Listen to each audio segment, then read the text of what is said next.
I didn't know it yet, but the moment I pressed the dirt down over my wife's casket, my phone had already started going insane. 47 missed calls, 20 minutes, every single one from my son. But I'm getting ahead of myself.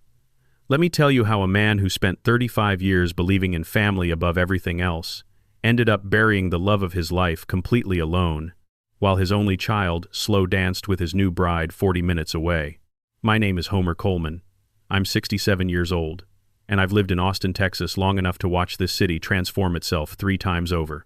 I built Coleman Realty Group from nothing, starting with a single desk in a borrowed office space on South Congress, working nights as a notary to keep the lights on while the business found its footing. I know what it means to earn something, to sacrifice for it, to protect it. I raised my son inside that same belief system, or at least I thought I did. My wife, Marlene, was the kind of woman that made a room better just by walking into it, not in a flashy way. She didn't demand attention. She simply had this warmth that people gravitated toward without understanding why. 42 years. We'd built everything together. The business, the house on Westlake Drive, the life that looked ordinary from the outside but felt like a miracle from the inside. When the cancer diagnosis came 3 years ago, we treated it like we'd treated every other obstacle, together, heads down, moving forward. She fought harder than anyone I've ever known. And then one morning in early March I woke up and she was gone, peacefully, the doctors said, in her sleep. A mercy, they said.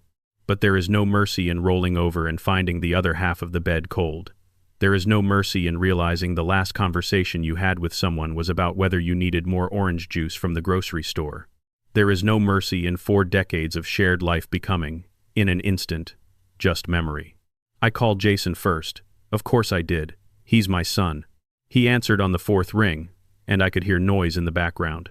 Music, voices, the particular ambient hum of somewhere expensive. I told him his mother was gone. There was a pause. Not the kind of pause that precedes grief. The other kind.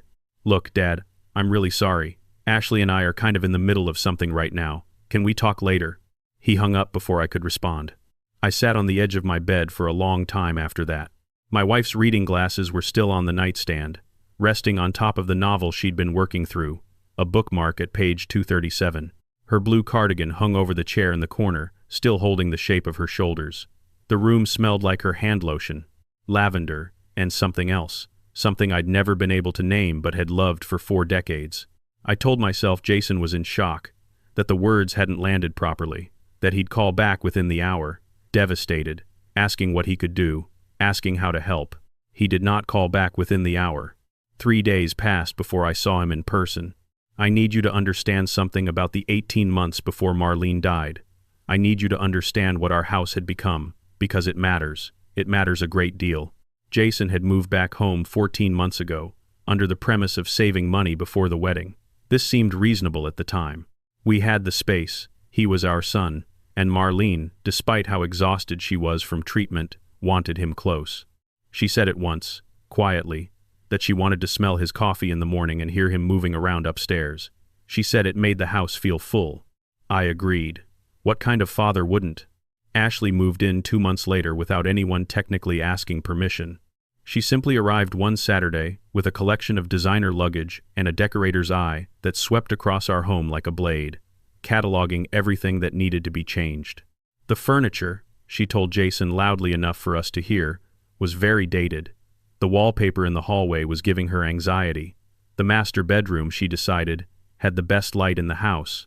Within a week, Marlene and I were sleeping in the downstairs guest room. The reasoning was practical, they said. The stairs were hard on Marlene's knees. The guest room was closer to the downstairs bathroom, which mattered during her harder treatment weeks. It made sense, they said. We were being considerate. I let it happen. I'm not proud of that. But Marlene had squeezed my hand and said, "It's fine, Homer, they're young." And I'd trusted her read on the situation the way I'd trusted her read on everything for 42 years.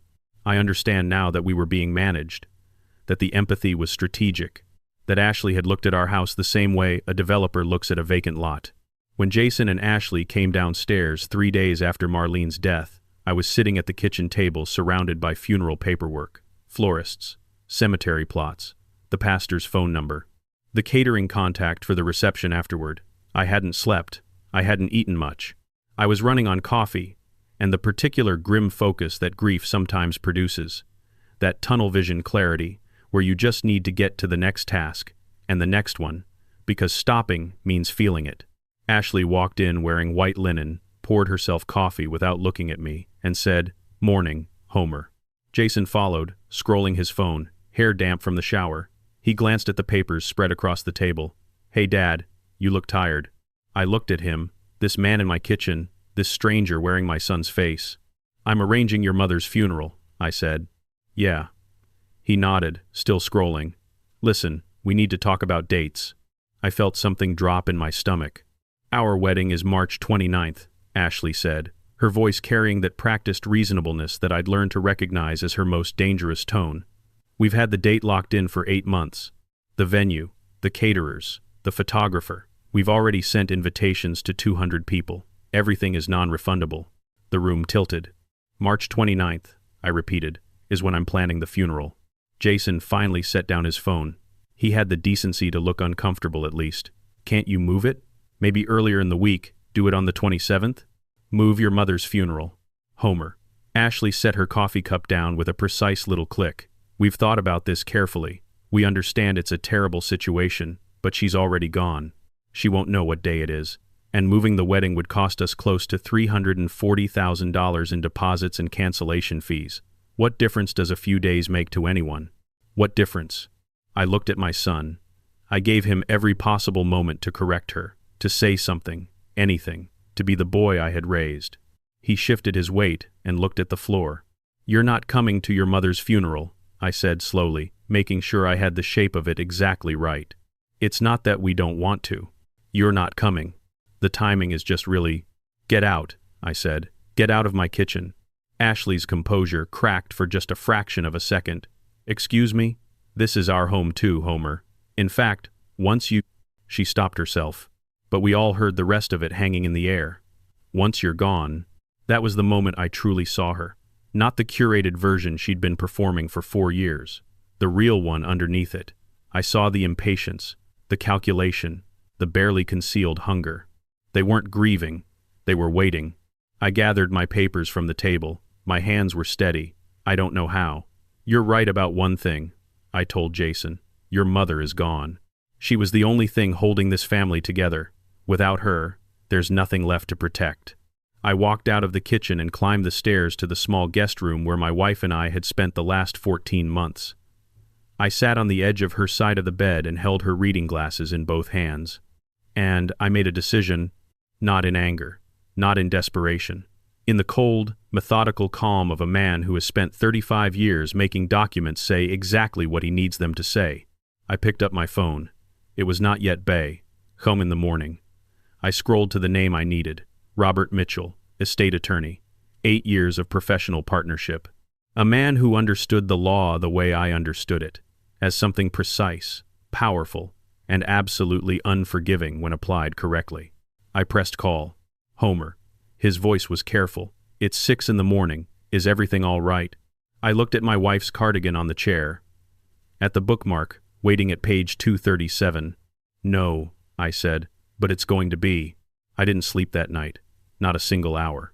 I lay in the guest room that had become my bedroom, staring at the ceiling that had become my sky, listening to the house breathe around me. Somewhere above me, Jason and Ashley slept in the master bedroom, in the California king bed they'd moved in without asking, under the Egyptian cotton sheets Ashley had ordered online and charged to the household account without mentioning it. I could hear the faint sound of the ceiling fan they ran year-round, because Ashley couldn't sleep without white noise. I knew every sound this house made. I'd lived inside its rhythms for 30 years. The way the third stair creaked differently in winter when the wood contracted. The particular whistle the kitchen window made when north wind came through. The settling groan of the foundation around high. Home in the morning, like the house taking a slow, deep breath. Marlene and I had learned all of it together. We'd bought this place when Jason was 4 years old, a young couple with more ambition than savings, betting everything on a fixed-rate mortgage and our own stubbornness. We'd painted every room ourselves over a long weekend, Jason toddling behind us with a toy brush, pretending to help, leaving small handprints on the baseboards that I'd never had the heart to fully paint over. I wondered if Ashley had noticed those handprints when she was planning her renovation. I wondered if she'd even looked. Around home in the morning, I gave up entirely on sleep and walked downstairs. The house was dark, the only light coming from the digital clock on the microwave and the ambient glow of Austin through the kitchen window.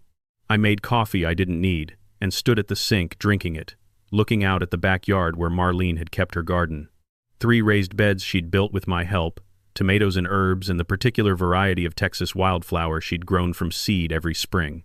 The garden looked abandoned now. It had been abandoned since the diagnosis got serious. Neither Jason nor Ashley had touched it. I'd done what I could, but I'm not a gardener.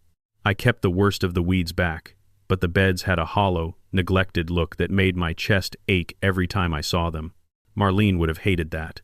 I carried my coffee to my home office and sat behind the desk where I'd built 35 years of professional life. The room smelled like old paper and the particular kind of organized dust that accumulates in places where serious work gets done. Filing cabinets along one wall, bookshelves along another. My notary seal in its leather case on the corner of the desk, next to the lamp I'd had since my first office on South Congress.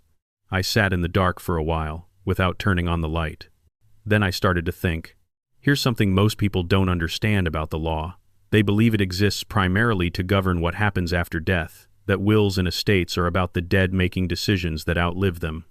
But that's only half the picture. The more powerful half, the half that most people never think to use, governs the living.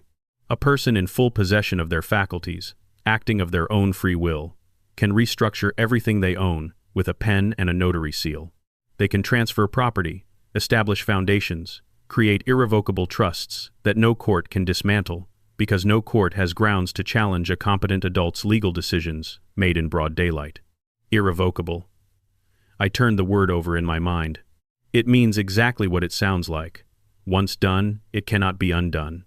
Not by a judge, not by a lawyer, not by a son who expected a different outcome. I pulled a legal pad from my desk drawer and began to write. Not frantically, not with shaking hands.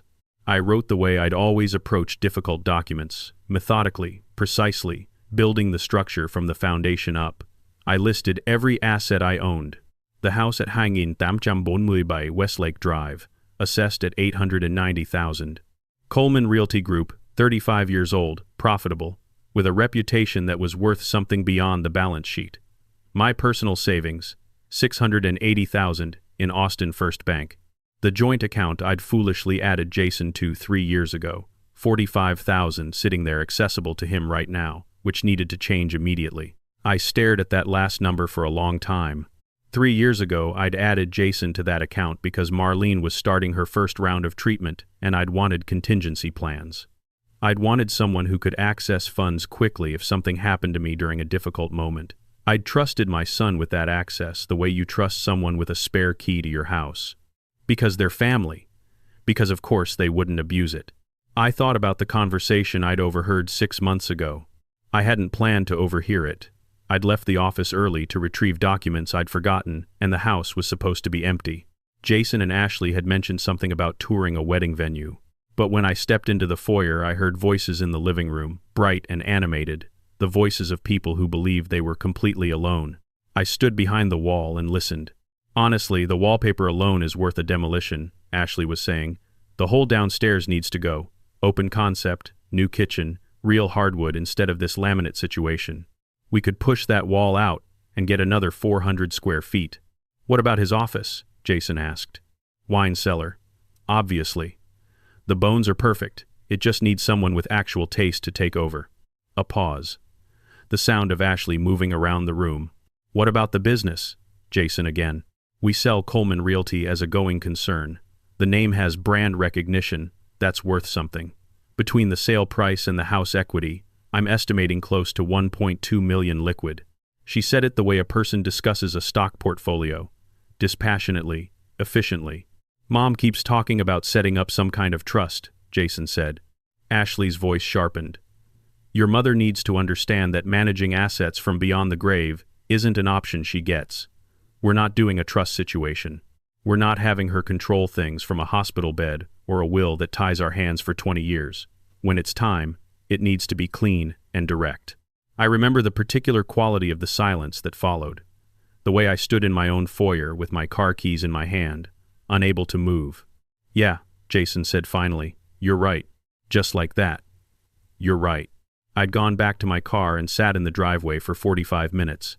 Then I'd driven to the office and told myself I'd misunderstood, that the conversation was more casual than it sounded, that Jason was simply agreeing with his fiancée to keep the peace, the way couples do, and didn't actually mean any of it.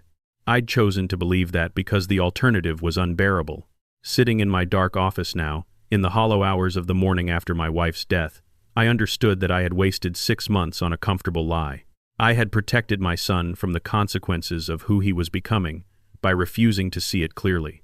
And Marlene, who had seen it clearly, who had sat in this very chair and gently suggested we update the will, add some protections, a trust or something, had been right the entire time. He's our son, I'd told her. We trust him. I trust the boy he was, she'd said. I'm not sure about the man he's becoming. I pressed the heels of my hands against my eyes. She'd been right. She'd been right about everything. And I'd been so committed to the idea of family, so invested in the belief that blood carried some intrinsic loyalty, that I'd dismissed the most perceptive person I'd ever known. I owed her better than that. I owed her the protection she'd asked for when she was still alive to ask. I picked up my legal pad and started writing again, more specifically this time. The outline of a foundation, a structure that could hold everything I'd built and redirect it permanently away from the people who were counting its value before I was cold. I wrote the mission statement in rough form. Families dealing with cancer, financial support, treatment costs, hospice care, the kind of help we'd needed and found, mostly from strangers, during Marlene's illness. It needed a name. I wrote, the Marlene Coleman Foundation, then crossed it out, too sentimental, too easy to challenge, as emotionally compromised. I wrote, the Coleman Family Charitable Foundation. That one stayed. I was still writing at Bamui in the morning when I heard movement upstairs. Ashley's voice, muffled through the ceiling. Jason's lower response. The sound of the shower running. The ordinary morning sounds of people who'd slept soundly through the night, unbothered by grief, untroubled by consequence, warm and confident in their expectations of the future. I looked at what I'd written, pages of it, legal citations, asset lists, procedural notes, the skeleton of a plan that was, I realized, absolutely solid. I knew estate law the way a surgeon knows anatomy. I'd spent decades helping other people navigate it. I knew where the leverage points were, where the protections lived, and exactly how to use both. I also knew I couldn't do it alone, not at this scale, not with this much at stake. I picked up my phone at Sal, high in the morning, and called Robert Mitchell. He answered after 2 rings, groggy but alert in the way that good attorneys always are, never fully off duty. Homer. It's 6 in the morning. Is everything all right? No, I said, but I need it to be. Robert, I need an emergency consultation. Today. I need to create an irrevocable charitable foundation, restructure my entire estate, and transfer all property out of my personal name before the 29th of March. A pause, long enough to tell me he understood the weight of what I was describing. That's 3 weeks away. I'm aware. Homer, his voice dropped. This is about the funeral and Jason's wedding. Yes. Another pause. I heard him shift, heard papers moving.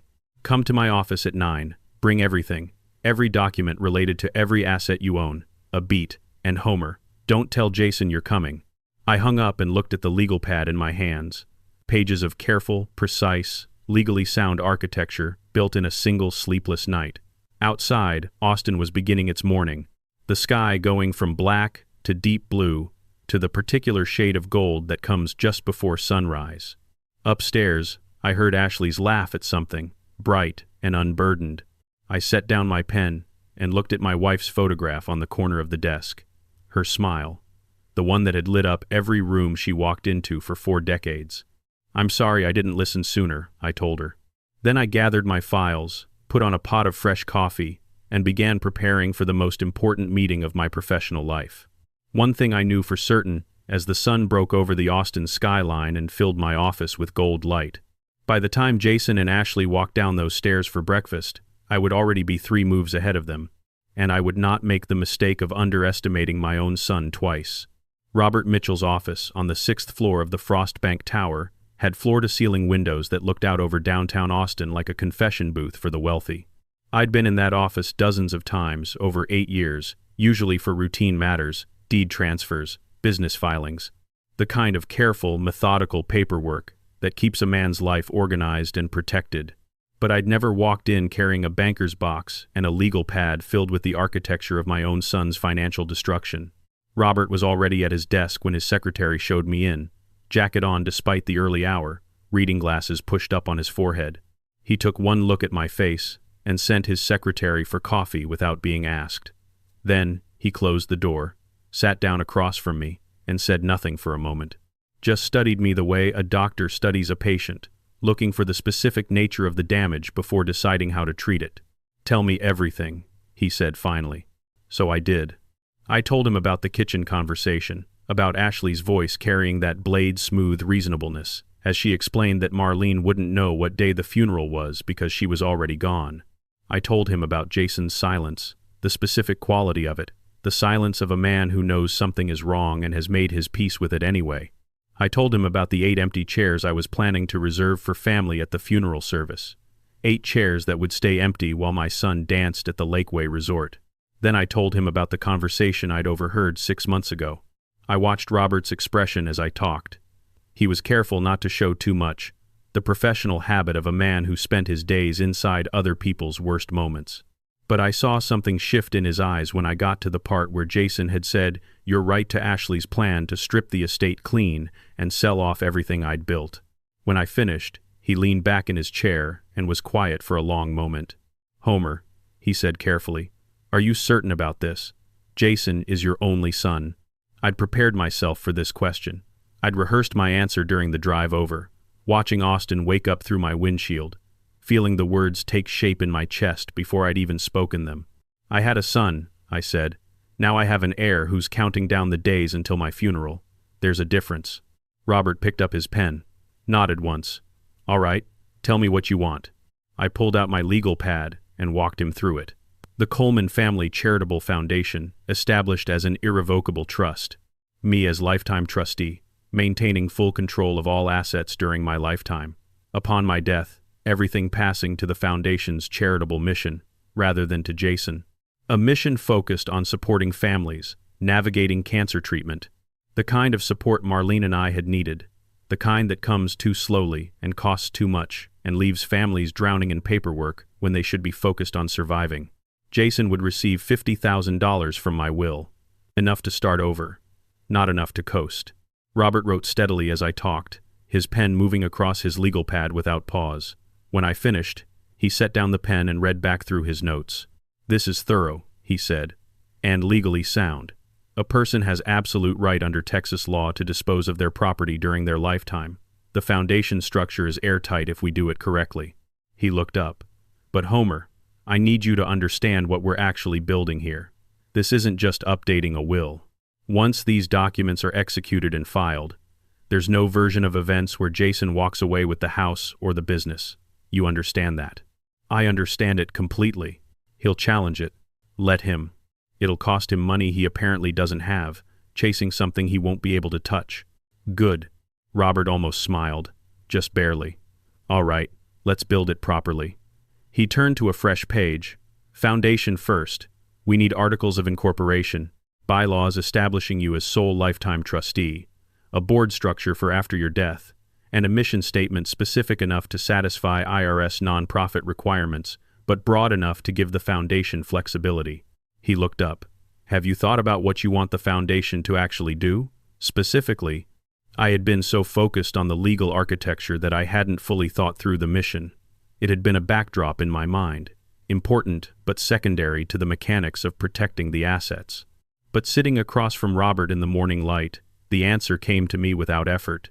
"Cancer support," I said. "Financial assistance for families in active treatment. Help with co-pays, rent, groceries, childcare during hospital stays. The practical things that fall apart when someone in a family gets sick. The things that nobody thinks to fundraise for because they're not dramatic enough, but they're the things that actually destroy families." I thought about the months after Marlene's diagnosis, the way the paperwork had multiplied faster than I could manage it. The insurance appeals, the prior authorizations, the bills that arrived in waves with due dates that didn't care about hospital schedules. I'd been lucky. I'd had resources and a professional understanding of complex documentation, Most families didn't have either. And specifically, I added, I want the foundation named in a way that honors her memory, without making it easy for Jason to argue I was acting from grief-induced incompetence. The Coleman Family Charitable Foundation, not the Marlene Coleman Foundation. Clean and institutional. Robert nodded slowly. Smart. Grief can be argued in court. Institutional philanthropy is much harder to attach emotion to. He made a note. Mission statement. He turned his screen toward me a few minutes later. The Coleman Family Charitable Foundation is dedicated to providing financial and emotional support to families affected by cancer, removing economic barriers to treatment, and honoring the dignity of those who face this disease with courage. I read it twice. It was precise and warm at the same time, the way the best legal documents always are. That's exactly right, I said. We worked through the morning. His secretary brought sandwiches at noon that neither of us touched until 2 o'clock, when Robert insisted we eat something before continuing. The documents accumulated in neat stacks, each one another layer of the structure we were building.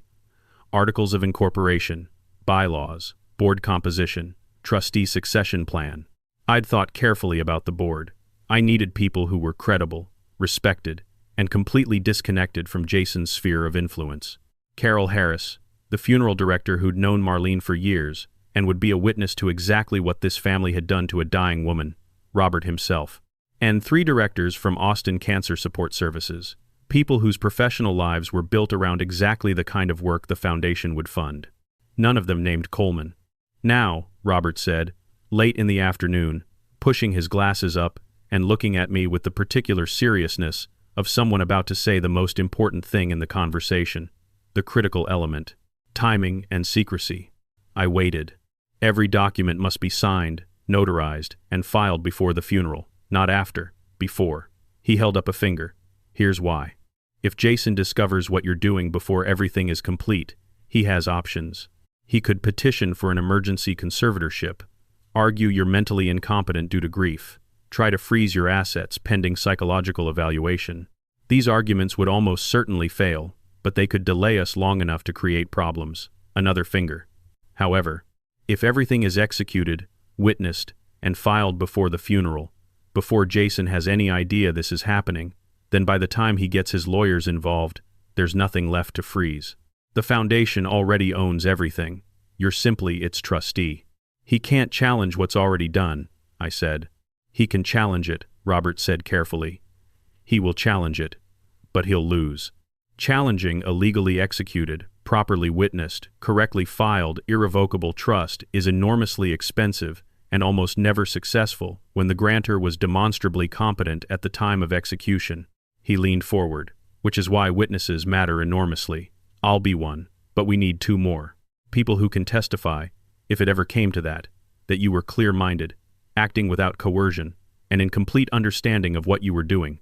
I thought immediately of Carol Harris. She'd watched this family's dynamics up close for months. She'd seen the empty chairs I'd reserved for family at the funeral. She would make a formidable witness.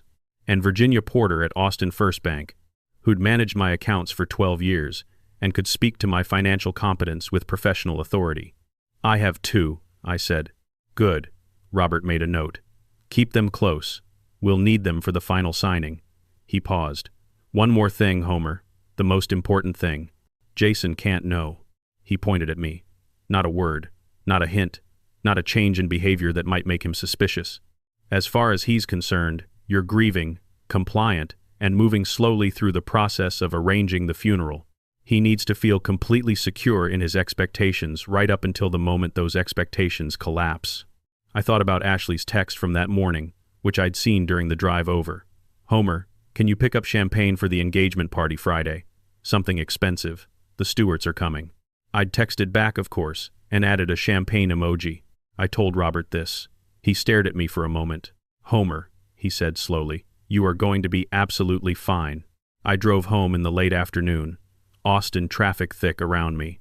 The city golden in the particular slanted light of early spring. My phone buzzed intermittently with wedding-related requests. The florist needed a delivery confirmation. Ashley wanted to know if I'd moved the boxes from the hall closet because the wedding planner needed storage space. I responded to each one pleasantly, helpfully. I was the cooperative grieving father, moving through his sadness quietly, causing no trouble, making no waves. 3 weeks. That's what I had.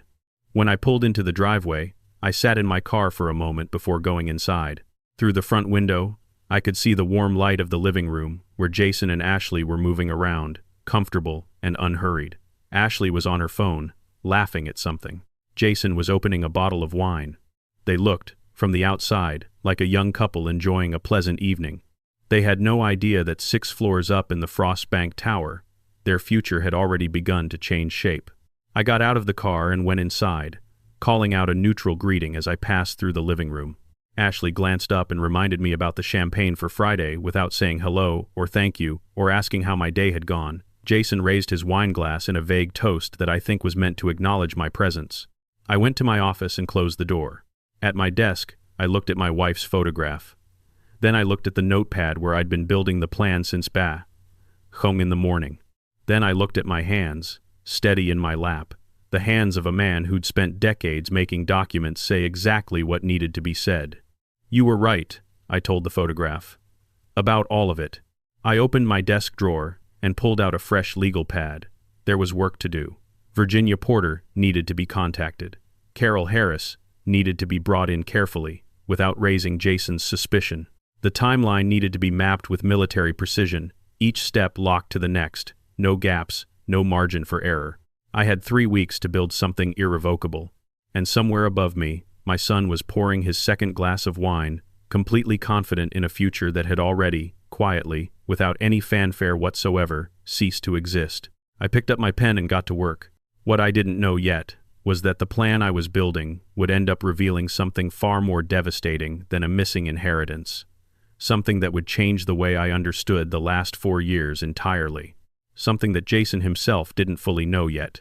But that was still coming. For now, there was only the work. The engagement party happened on a Friday evening, 5 days after Marlene died. I want you to sit with that for a moment. 5 days. Ashley had suggested postponing it by perhaps 1 week, out of respect. Jason had agreed that 1 week seemed reasonable. Then Ashley's mother Patricia had called, explaining that certain guests had already booked flights from Dallas, and that rescheduling would be terribly inconvenient. And somehow, by the end of that conversation, the party was back on its original date, and the postponement had simply evaporated, the way inconvenient things always seem to evaporate around the Stewart family. I bought the champagne. 2 bottles of Veuve Clicquot and 1 of Dom Perignon, because Ashley had specified something expensive, and I was still performing the role of cooperative grieving father with considerable commitment. I set them on the kitchen counter with a small bow, the kind of gesture that cost me nothing and bought me invisibility for the evening. The Stewarts arrived at 7. Richard Stewart was 63, broad-shouldered, with the particular confidence of a man who'd never once had to question whether he belonged in a room. He owned 11 luxury car dealerships across Texas and wore his wealth the way some men wear cologne, constantly and slightly too much. He shook my hand at the door with the practiced warmth of someone who'd taken a seminar on it, looked me directly in the eyes for exactly the right number of seconds, and said he was deeply sorry for my loss, in a tone that suggested he'd moved on from it before the sentence was finished. Patricia Stewart was everything Ashley would become in 30 years, elegant in the way that requires significant maintenance, a smile that never quite reached her eyes, the ability to look directly at a person and make them feel assessed rather than seen. She air-kissed my cheek and said, "Homer, you're holding up so well," which is what people say when they want credit for acknowledging your grief without actually engaging with it. They swept into my living room as though they owned it already, which, I supposed, was exactly what they were planning. I retreated to my office under the pretense of phone calls, which was true enough. I did have calls to make. Virginia Porter and I had scheduled a preliminary conversation for that evening, away from the noise of wedding planning and champagne toasts. I closed my office door and listened to the party sounds filter through the walls, while Virginia walked me through the mechanics of transferring $680,000 from a personal account into a foundation that didn't yet technically exist, but would, by the end of the following week, be as legally solid as the building she worked in. "The joint account is the immediate priority," Virginia said. Her voice was quiet and professional, pitched below the radar of anyone who might overhear. "Jason has co-owner access. He could theoretically withdraw everything in it tomorrow morning if he chose to. How quickly can we close it? I can have the closure paperwork ready Monday morning. We'll transfer the balance to your personal account and remove his access entirely. He'll receive a standard account closure notification by email, but those typically go to spam or get ignored. Most people don't notice for days. Make it Monday, I said. Through the wall I could hear Ashley laughing. The particular bright cascade of it she performed for audiences. Nothing like the flat efficiency of her voice when she thought no one important was listening. I heard Richard Stewart's booming approval of something. I heard the pop of a champagne cork. Virginia, I said, I need you to understand what we're doing here and why. Mr. Coleman, you don't owe me an explanation. No, but I want you to have one. Because when Jason comes to you eventually, and he will come to you, I want you to know the full picture, not just the account numbers. There was a brief silence. All right. So I told her. Not everything, but enough. The funeral date, the wedding date, the 8 empty chairs. Ashley's voice in my kitchen explaining that Marlene wouldn't know what day she was buried because she was already gone. Virginia listened without interrupting. When I finished, she was quiet for a moment that felt like a held breath. Monday morning, she said firmly. 8 o'clock. Bring your ID. After I hung up, I sat in the dark of my office and listened to the party. The voices were getting louder, warmer, the way voices do when champagne is flowing and everything feels possible. I heard Jason say something that made the room laugh. I heard Ashley call him my husband-to-be in a tone so proprietary it made my jaw tighten. I heard Richard Stewart's voice rise above the others, confident and expansive. Once you two are settled in and the house is sorted, Patricia and I were thinking the guest suite on the second floor could work beautifully for when we visit. We're in Austin so rarely, and hotels are so impersonal. The guest suite on the second floor. My office was on the second floor. I looked around at the 35 years of professional life organized on my shelves, the framed documents, the photographs, the notary seal that had been with me since the beginning, the filing cabinets that held the entire history of Coleman Realty Group in careful, chronological order. They'd already divided my house among themselves. In their minds, at that party, celebrating with my champagne, they had already moved in. I picked up my pen and added a note to my legal pad. Accelerate timeline where possible. Do not leave room for interference. The following week moved in 2 parallel streams that had nothing to do with each other and everything to do with each other. In one stream, the wedding preparations intensified into something resembling a military operation, the house filled with vendors. A florist arrived to consult on table arrangements. A lighting designer walked through the living room with a tablet, talking about ambience and warmth temperature. Ashley's dress arrived in a garment bag so large it required 2 people to carry it up the stairs, and it lived in the master bedroom closet like a white ghost for days afterward. Jason threw himself into it all with the enthusiasm of a man who was genuinely happy, and I think that was the hardest part to witness. Not the cruelty, which I'd made my peace with, but the happiness. He wasn't performing it. He was actually, genuinely, looking forward to his wedding with the open excitement of someone who had no idea his foundations were being methodically removed. There were moments, watching him, when I felt something that wasn't quite grief, and wasn't quite anger, something older and quieter. The particular sorrow of watching a person you love be revealed as someone you don't recognize. In the other stream, I was at Robert's office every other day signing documents. Each visit produced another layer of the foundation's legal structure. The articles of incorporation came back from the Texas Secretary of State with an official filing date stamped in the corner. The federal tax ID number arrived by email on a Wednesday morning. The foundation's bank account opened at Austin First Bank on Thursday, with Virginia handling the paperwork personally and marking the file with a small blue tab that I understood meant handle carefully. Robert was meticulous. Every document went through 3 reviews before I signed it. Every signature was immediately notarized. Every notarized document was logged, copied, and stored in 2 separate locations. I want a paper trail so clean. Robert told me one afternoon that if a judge reads these documents in 10 years, they'll be able to see exactly who you were on the day you signed them. Clear-headed, purposeful, fully informed. Good, I said. When Homer, he set down his pen. I want to ask you something, and I need you to answer me honestly. I waited. Is there any part of this that you're doing from grief? Not from principle, not from justice, but from raw grief? Because grief clouds judgment, and if there's any cloudiness here, we need to address it before we go further. I thought about the question seriously. the way it deserved to be thought about. I sat with it for a moment in Robert's quiet office, looking out at the Austin skyline through the floor-to-ceiling windows. "No," I said finally. "I've been planning this since before Marlene died, since the conversation I overheard 6 months ago. Her death didn't create this situation. It clarified it." Robert held my gaze for a long moment. Then he nodded, picked up his pen, and we went back to work. It was during the second week, on a Tuesday evening, that something happened I hadn't anticipated. Jason came to find me in my workshop. I'd been spending my evenings there with increasing frequency, drawn to the physical simplicity of woodworking after days filled with legal complexity. I was building a memory box from cherrywood, Marlene's favorite, fitting dovetail joints with the focused patience that good woodworking requires. The smell of sawdust was grounding in a way I couldn't fully explain. Something about making a physical thing, something that would last, felt necessary when so much of what I was doing was invisible and document-based. I heard Jason's knock and knew it was him before he spoke. A specific hesitation in it that I recognized from his childhood. The knock of a boy who wasn't sure of his welcome. "Dad, got a minute?" He stepped inside and looked around the workshop with the slightly uncomfortable expression of someone entering a space that belongs entirely to another person. When had he last been in here? I tried to remember and couldn't.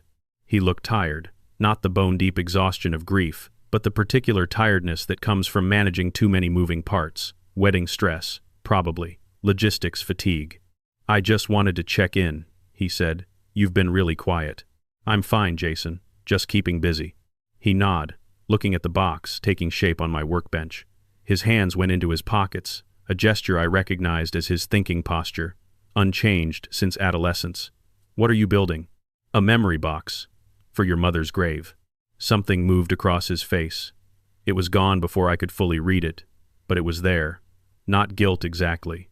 Something more complicated. That's really beautiful, Dad." We stood in silence for a moment. The workshop clock ticked. Outside, a car passed on the street. "I know things have been difficult," Jason said carefully. "With the wedding timing and everything, I know it looks bad. I know it probably feels bad." He paused.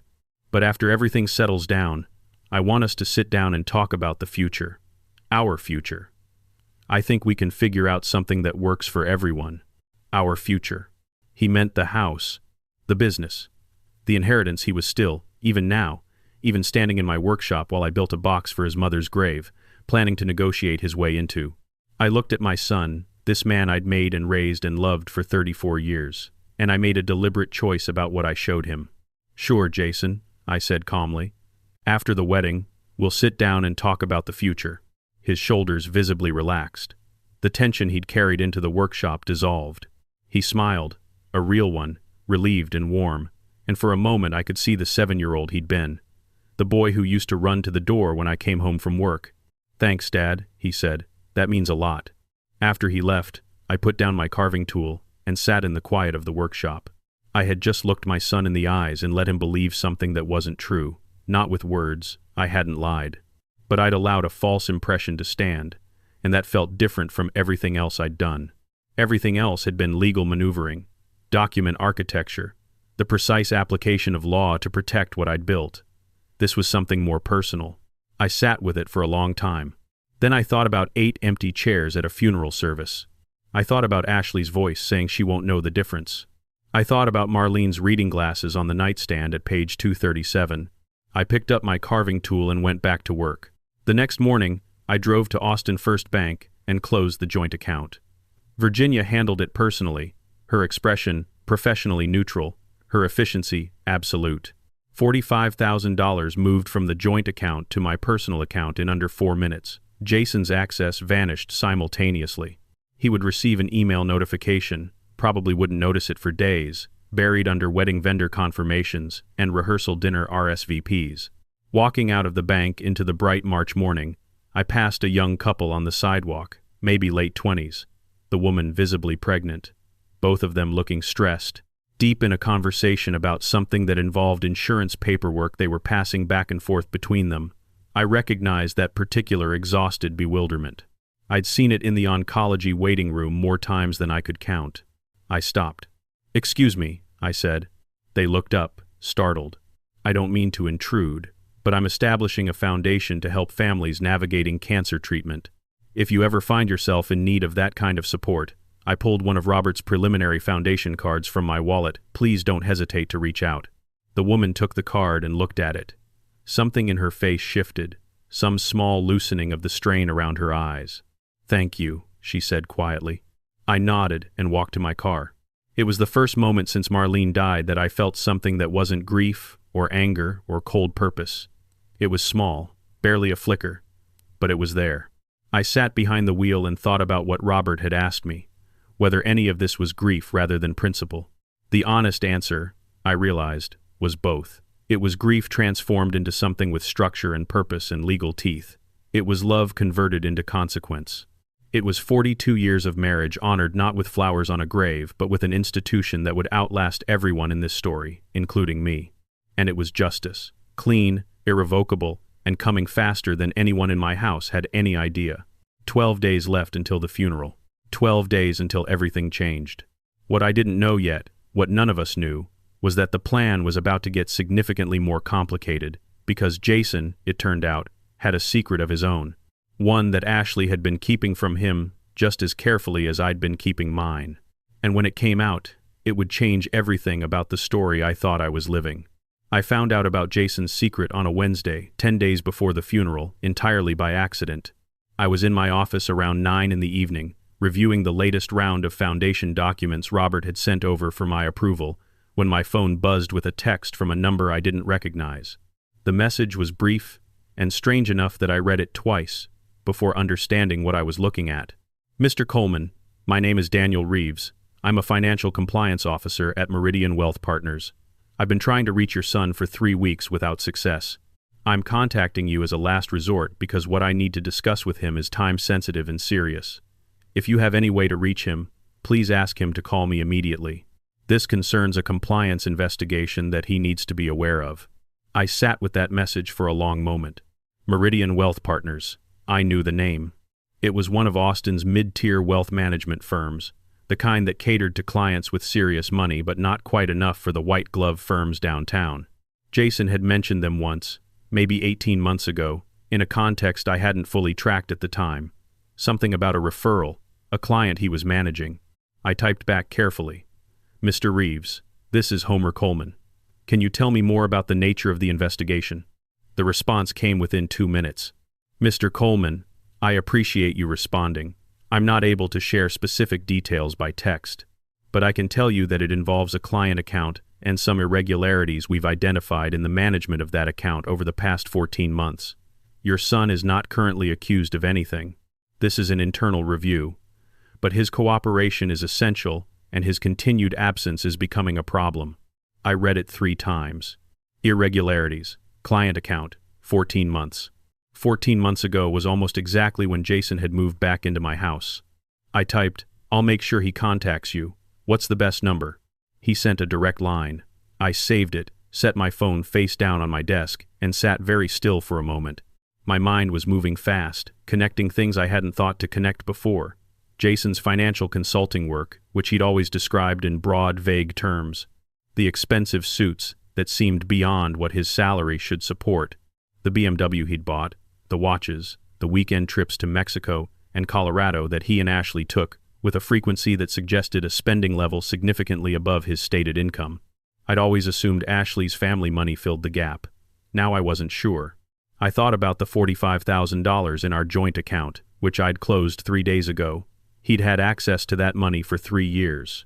I'd never once tracked whether it had been touched. The next morning, quietly, without mentioning it to anyone, I called Virginia Porter. Virginia, I said, I need you to pull the complete transaction history on the joint account I shared with Jason. Every withdrawal, every transfer, going back 3 years. A brief pause. I can have that for you by end of day. She called me at 4 in the afternoon. Her voice was carefully neutral in a way that told me the news wasn't good before she said a word. Mr. Coleman, over the past 31 months, there have been 47 withdrawals from the joint account. The total amount withdrawn is $31,400. I closed my eyes. How were the withdrawals structured? Amounts between $300 and $1,200 each time. Never more than $1,200 in a single transaction. always spaced at least 8 to 12 days apart, structured to avoid triggering automatic fraud alerts, amounts small enough to look like ordinary expenses, spaced carefully enough to avoid pattern recognition. This wasn't impulsive. This was deliberate. "Thank you, Virginia," I said. "Please don't mention this conversation to anyone." "Of course not." I hung up and sat in my car in the parking lot of a grocery store where I'd stopped on the way home, engine idling, hands on the wheel. $31,000. Over 31 months. While I was working, while Marlene was sick, while I was paying for her treatment and managing the business, and trusting my son with access to my accounts, because I believed family was family and blood was thicker than water. While I was doing all of that, Jason had been quietly helping himself. I sat there for a long time before I could make myself drive home. Here is what I did not do. I did not confront him. I did not call Robert in a panic.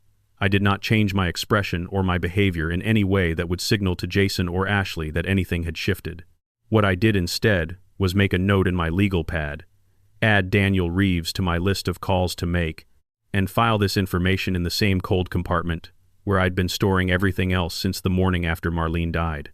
The compartment labeled consequences that I was building with the same patience and precision as every other part of this plan. The thing about being a notary for 35 years is that you develop a very particular relationship with truth. You learn that documents don't lie. People lie. People misremember and misrepresent and reconstruct the past to suit whatever story they need to be true in the present. But a properly executed document, witnessed and notarized and filed, tells exactly what happened on exactly what day, with no room for alternative interpretation. I had been operating on assumptions, on family loyalty, and the belief that the boy I raised was still fundamentally present inside the man he'd become. I had allowed love to function as a substitute for evidence. I would not make that mistake again. That evening I called Daniel Reeves from my car, parked in the driveway while inside Jason and Ashley were watching something on the television I'd bought, in the living room I'd furnished, in the house I'd paid for. Reeves answered on the second ring. "Mr. Coleman, thank you for calling. Tell me what you can," I said. He was careful, appropriately professional. He couldn't share confidential investigation details, but he could speak in general terms, and general terms were enough. A client account showing movement inconsistent with the client's stated investment strategy, transfers that appeared to benefit a third party rather than the account holder. An internal audit triggered by the client's own inquiry when they noticed returns that didn't match their statements. "The client," Reeves said carefully, "has been with your son's firm for 14 months. She's 71 years old, widowed, and trusted your son with her retirement savings." 71, widowed, retirement savings. I pressed my hand against my sternum, where something cold had settled. "How much?" I asked. "Mr. Coleman, I really can't." "Approximately. A range." A pause. "The discrepancy under review is between $80,000 and $120,000. I didn't say anything for a moment. "Mr. Coleman?" "I understand," I said. "I'll make sure he contacts you." I ended the call and sat in the driveway for a long time. This changed things. Not the plan. The plan was already in motion, and nothing was going to stop it now. But it changed my understanding of who I was dealing with. I'd believed Jason was weak, that Ashley had found a weak man and shaped him into something unrecognizable through 4 years of patient pressure and social conditioning. I'd believed that the son I raised was still in there somewhere, buried under expensive clothing and bad priorities. But a man who methodically steals $31,000 from his parents' account over 31 months, who uses careful small amounts timed to avoid detection, who may have been doing the same to a 71-year-old widow's retirement savings, that man isn't weak. That man is something else entirely. Something colder and more deliberate than I'd wanted to see. Ashley hadn't corrupted Jason. Ashley had recognized what Jason already was and simply given it permission to operate openly. I thought about the boy who'd promised his mother he'd make her proud. I thought about whether that boy had ever actually existed, or whether I'd been so committed to the story of my family that I'd filled in the gaps with a version of my son that was more wish than reality.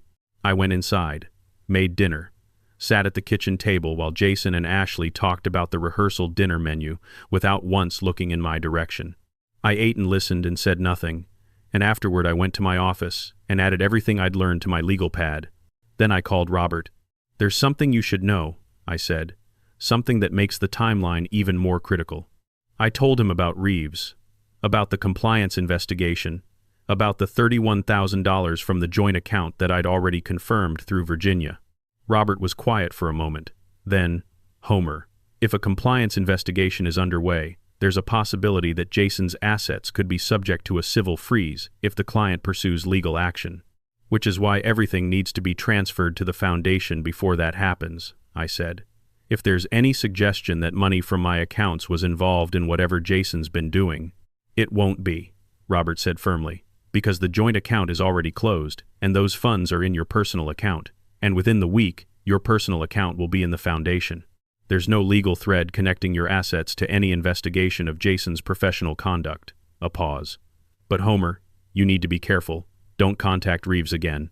Don't involve yourself in the investigation. Let it run its course, independently. I understand. And Homer, Robert's voice shifted, became something quieter. Are you all right?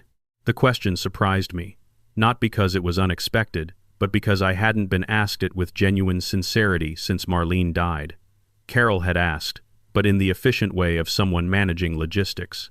Virginia had asked, but carefully, professionally. Robert asking it now, in that particular quiet tone, felt different. No, I said honestly, but I'm clear. There's a difference. There is, he agreed. Get some sleep, Homer. We have a lot left to do. The rehearsal dinner was Thursday evening, 4 days before the wedding. Ashley had made it explicit that I wasn't invited. Wedding party and immediate family only, she'd said. And since I apparently didn't qualify as immediate family in her taxonomy, I would spend the evening at home. This suited me perfectly. Thursday evening was when Virginia had scheduled the preliminary transfer preparation meeting at the bank, and I needed every minute. I watched them leave from my office window. Ashley, in a pale gold dress that probably cost more than my first car. Jason, in a charcoal suit with a pocket square I recognized as one Marlene had given him 3 Christmases ago. He'd kept that, at least. They drove away without saying goodbye. I was in Virginia's office by 7, sitting across from her while she walked me through the mechanics of moving $680,000 in a single coordinated transaction. The foundation account was open and verified. The property deed transfer documents were prepared and awaiting the final filing. The business ownership restructuring paperwork was ready at Robert's office. The morning of the funeral, Virginia said, tapping her pen against the transfer schedule we'd created together. We execute everything simultaneously. Bank transfers, property deed filing, business restructuring, all of it in one coordinated action.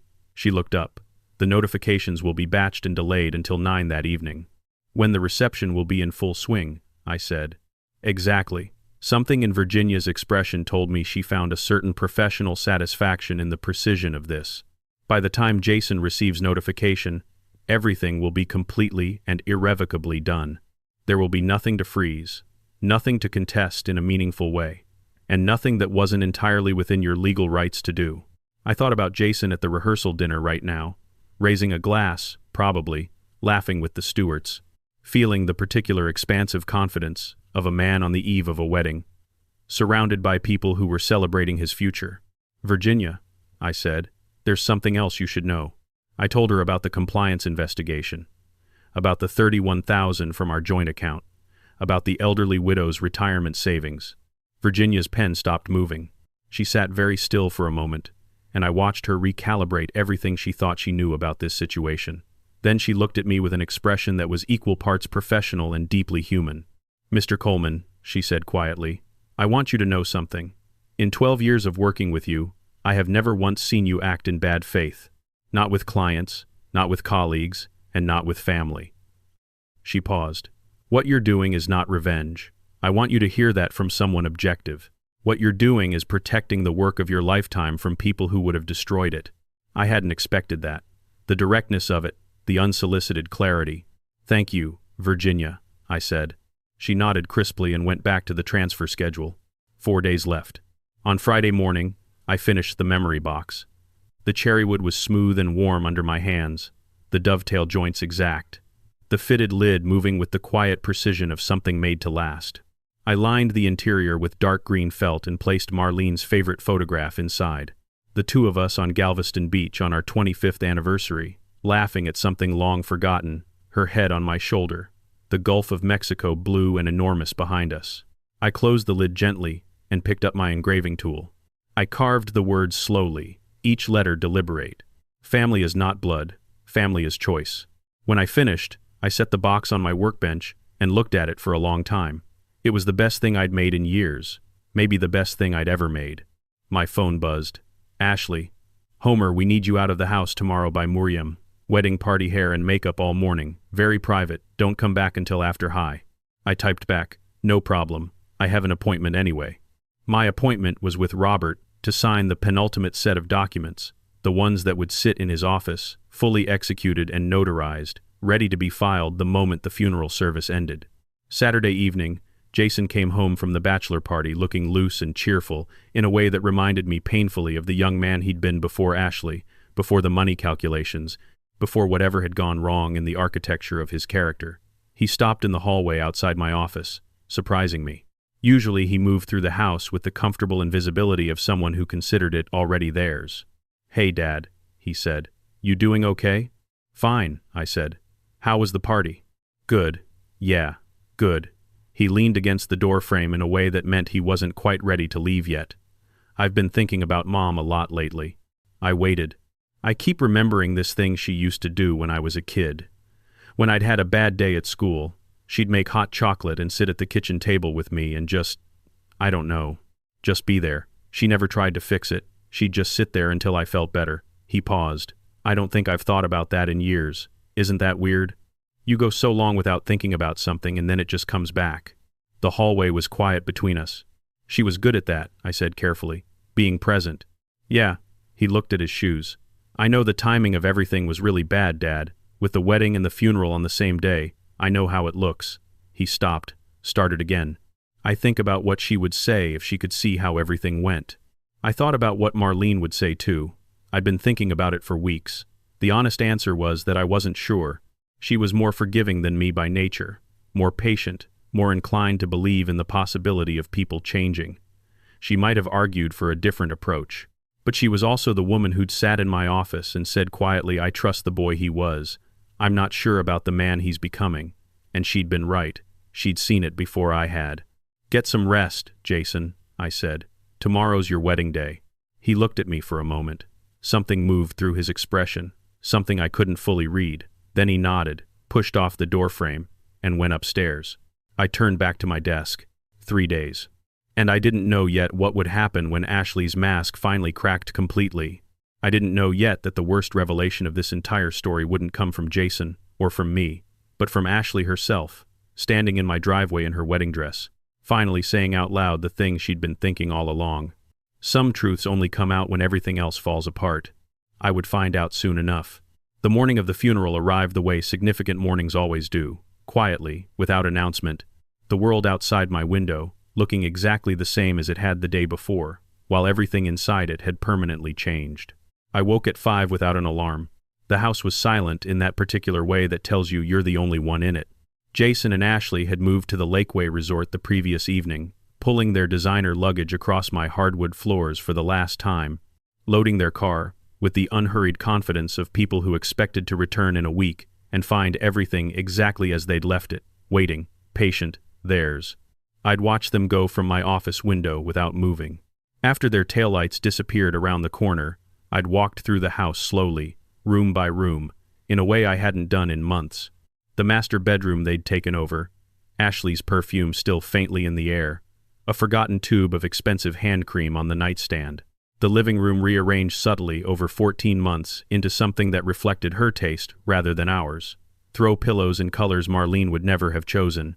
A geometric rug that covered the hardwood we'd refinished ourselves in 1987.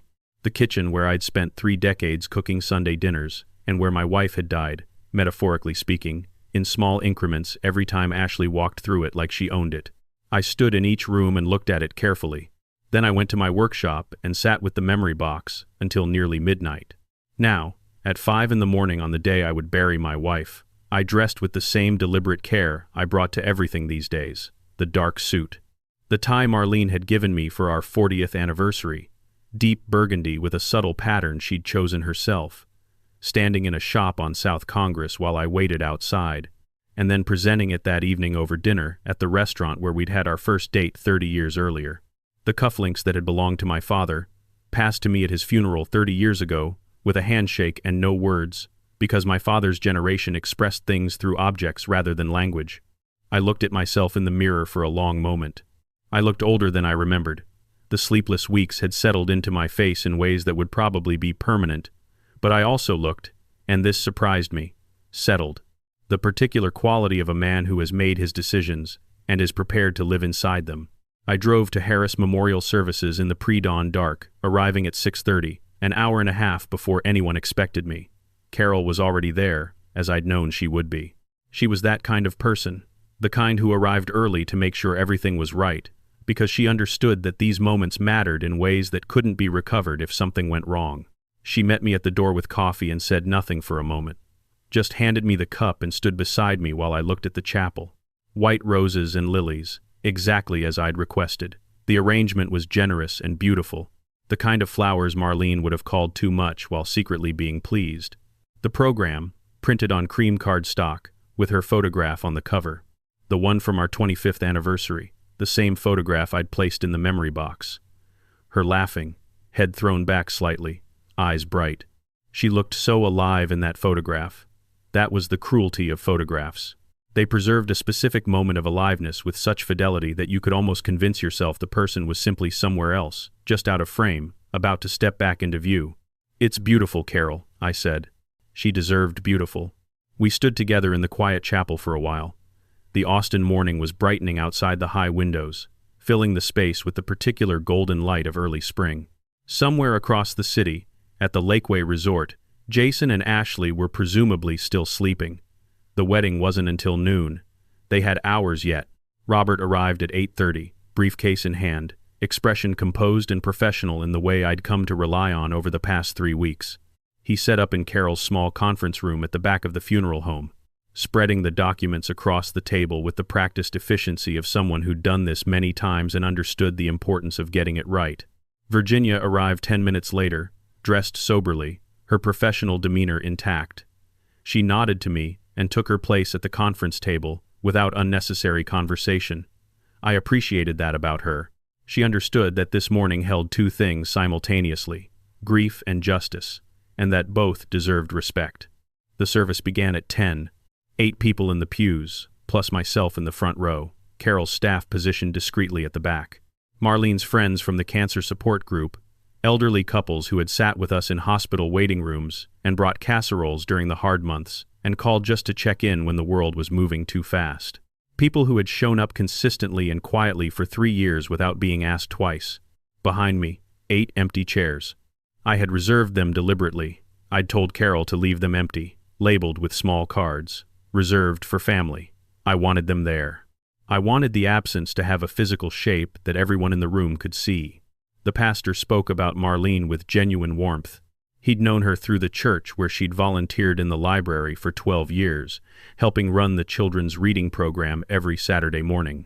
He talked about her patience and her humor, and the specific way she had of making people feel that their problems were manageable, that things could be gotten through.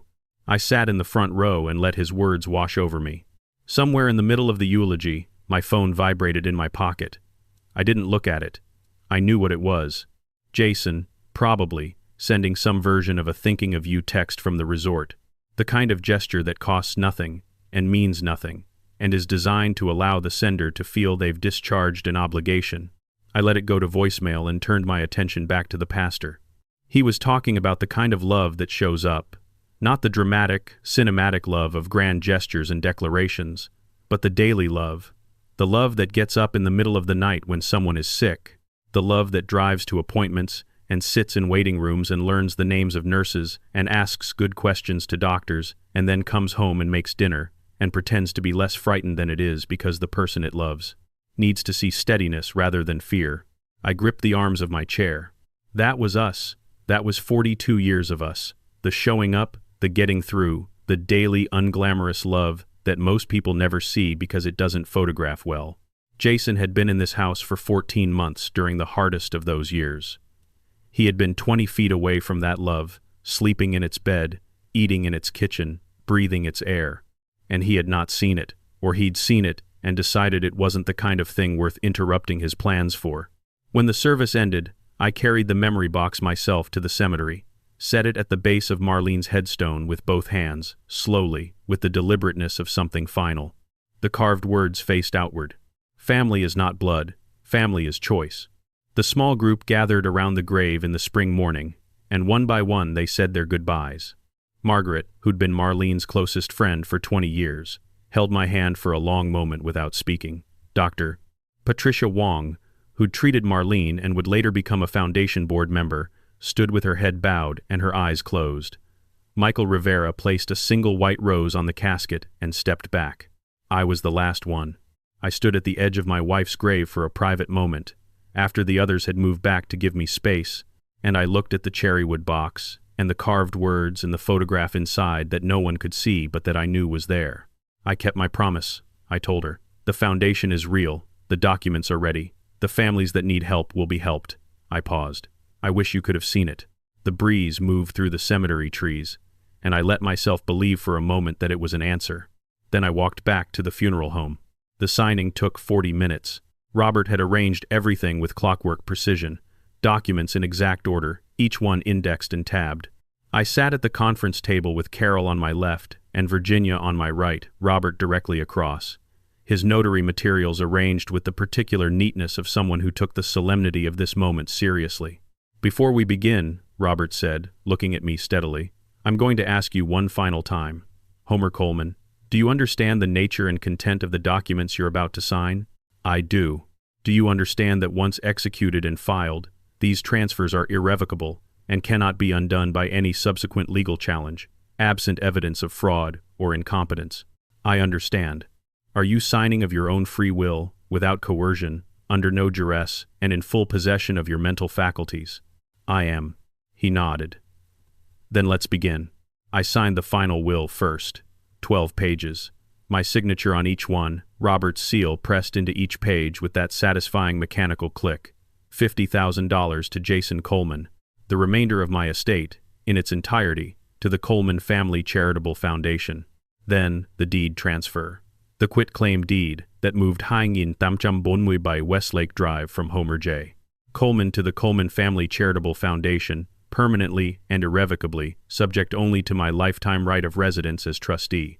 Then the business restructuring documents, Coleman Realty Group transferring ownership to the foundation, with me retaining operational control during my lifetime. Then the foundation's formal activation documents, the final piece that brought the whole structure into legal existence as a functioning entity with assets, a mission, and a board. Carol and Virginia witnessed each signature. Their pens moved steadily, their faces composed. When the last document was signed and sealed, Robert gathered everything into a neat stack and looked at his watch. It's 11:47, he said. I'll file electronically within the hour. Property deed will be recorded by the county by 2 o'clock. Bank transfers will complete by 2:30. He looked up. Notification emails are scheduled for 9 p.m. Right in the middle of the reception, Carol said quietly. Yes, I said. We sat for a moment in the small conference room, the four of us, surrounded by the documents that had just rearranged the future. Homer, Carol said, are you certain you don't want to warn him? Give him some small indication before he... No. The word came out gently but absolutely. He didn't warn me when he chose a wedding over a funeral. He didn't give me a small indication when he and Ashley were planning to put me in a retirement community and renovate my house. He didn't warn his mother when he chose champagne toasts over her eulogy. I paused. Some things you learn the hard way. That's the only way they stick. Carol nodded slowly. She didn't argue. I thanked them all, genuinely, with the specific gratitude of someone who understands that what they've just been given is not paperwork, but protection. I shook Robert's hand. I hugged Carol briefly, which surprised us both. I nodded to Virginia, who nodded back with the crisp precision of someone who considered the job well done. Then I drove home. The house was different when I walked in. Not physically. Nothing had changed. The furniture was where it was, the walls the same color, the kitchen still smelling faintly of the coffee I'd made before dawn. But something in the quality of the air had shifted, the way a room feels different after a window is opened, cleaner, more itself somehow. This was my house again. Not Jason's inheritance, not Ashley's renovation project, Not the Stewart family's Austin Pied, a tear. Mine, held in trust for a foundation that would use its value to help people who deserved help. Managed by me for however many years I had left, and after that, by people who had earned the right to stewardship through demonstrated character rather than biological accident. I made coffee and sat in my office and looked at Marlene's photograph. The afternoon stretched ahead of me, long and quiet. At 2:15 my phone buzzed with a message from Robert. Deed recorded. Bank transfers complete. Foundation fully activated. Everything is done, Homer. It's done. I set the phone down and looked out the window at the garden Marlene had loved. Somewhere across town, at the Lakeway Resort, Jason and Ashley were getting married. The ceremony was probably starting about now. 200 guests in their best clothes, expensive flowers, a 5-piece band, a 5-tier cake. The whole elaborate production they'd been planning for months. The event they'd chosen over their mother's funeral, over their father's grief, over every obligation that family actually means when you strip away the inheritance and the real estate calculations. Let them have it. Let them dance. Let them cut the cake and give the toasts and pose for the photographs that would go in albums and on walls and eventually in boxes in the back of a storage unit somewhere. Let them have every single moment of it. Because in 6 hours and 43 minutes, their phones were going to light up with emails from a bank, a county recorder's office, a law firm, and a charitable foundation. And the education they should have gotten years ago was finally going to begin. I set my timer. 6 hours and 42 minutes. Then, I went to my workshop, picked up a piece of mahogany, and started building the table Marlene had always wanted. My hands were steady. My conscience was clear. And somewhere at the bottom of my chest, underneath everything, I felt the first faint warmth of something I hadn't felt in so long I'd almost forgotten what to call it. Peace. Not happiness. Happiness was a long way off, if it was coming at all, but peace. The deep, settled peace of a man who has done what needed doing, who has honored the person he loved by protecting what they built together, and who is ready, finally, for whatever comes next. The mahogany was warm and smooth under my hands. Outside, Austin moved through its Saturday afternoon, indifferent and beautiful. Inside, the timer counted down. The timer hit 0 at exactly 9 o'clock. I was still in my workshop, the mahogany table taking shape under my hands, sawdust on my forearms, the smell of wood stain in the air. I'd been working for hours in a state of focused calm that felt almost meditative, the kind of deep concentration that makes time move differently, the kind I hadn't been able to access since Marlene got sick. I set down my tools when the timer went off, picked up my phone, unmuted it, and waited. The first call came at 9:03, Jason's name on the screen, bright and insistent. I watched it ring, watched it go to voicemail, watched it start again, immediately. Then Ashley's name, then Jason again, then a number I didn't recognize, probably Richard Stewart, calling from some corner of the reception venue, already consulting his attorney in his head. 47 calls in 30 minutes. I counted them, not obsessively, not with satisfaction exactly, but with the detached precision of someone documenting evidence. 47 attempts to reach the man they'd left alone at his wife's funeral while they danced at a resort 40 minutes away. 47 calls from people who hadn't managed a single one during the service that morning. At 9:35 I answered. The voice that came through wasn't Jason's voice, not the voice I recognized from 34 years of knowing him. This was something rawer, stripped of the polished professional surface he'd spent years cultivating. Something that sounded, despite everything, like a frightened child. Dad, what did you do? What did you do? Not questions, statements. The flat, winded sound of someone who has just taken a blow they didn't see coming and hasn't yet processed whether to get up. Hello, Jason, I said. How was the wedding? The house. His voice cracked on the word. The accounts. The business. I got emails, Dad. I got emails from the bank, and from the county, and from Robert's firm, and from a foundation I've never heard of, saying that everything, he broke off. I could hear him breathing, shallow and fast. When did you do this? When? I've been working on it for 3 weeks, I said. Since the morning after your mother died. 3 weeks. The words came out like air from a punctured tire. Slow, deflating. You've been planning this for 3 weeks, and you didn't say anything. You just let us. Plan your wedding, I finished. Yes. The same way you let me plan a funeral while you planned a party. I thought turnabout was appropriate. This isn't Dad. You can't. He stopped, started again. This is insane. This is actually insane. You transferred everything to a foundation. Our house, the business, all of it. You left me $50,000. Do you understand what $50,000 means right now? Do you know what we owe from the wedding alone? I have a rough idea, I said calmly. $340,000. His voice climbed towards something frantic. That's what we owe, between the venue and the catering and the flowers and the photographer and the band and the father, and we put it on credit because Ashley's father said he'd cover the gap after the inheritance came through. And now there is no inheritance, Dad. There's nothing. And Richard is on the phone with his lawyer right now saying we misrepresented our financial situation, that Ashley was deceived. I heard Ashley's voice in the background then, sharp and escalating, though I couldn't make out the words. I heard other voices too. The ambient sound of a reception that had come off the rails, a celebration curdling in real time. Can you come here? Jason said suddenly.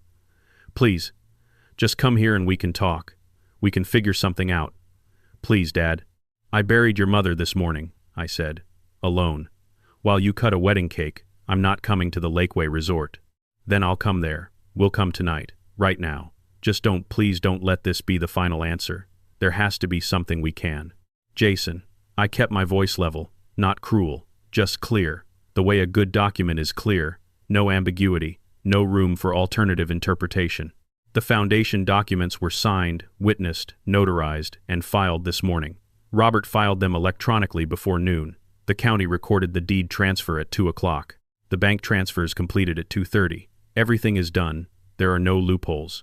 There is no version of events where a judge unravels this, because I was competent, uncoerced, and operating within my absolute legal rights as a property owner. I paused.